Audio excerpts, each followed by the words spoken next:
लालकृष्ण अडवाणी यांना भारतरत्न पुरस्कार जाहीर केला आताच नरेंद्र मोदी यांनी।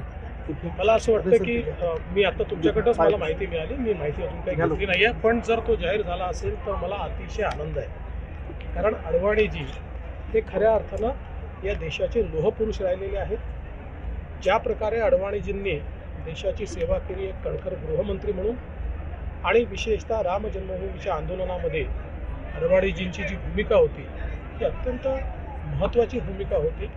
सातत्याने देशाचा विचार मनात असलेले आणि आपल्या संपूर्ण जीवनामध्ये 60-70 वर्ष जो व्यक्ती राजकारणामध्ये राहिला पण निष्कलंक, कुठलाही आरोप त्यांच्यावर नाही, अशा प्रकारचं चारित्र्य घेऊन जो व्यक्ती राजकारणामध्ये राहिला आणि त्यांचा प्रचंड व्यासंग राहिलेला आहे। आपण जर त्यांचे विचार ऐकले, त्यांचा संघर्ष पाहिला, तर मला असं वाटतं की लालकृष्ण अडवाणीजी हे एक अतिशय ज्याला लिव्हिंग लेजंड म्हणतात अशा प्रकारचं व्यक्तिमत्व आहे।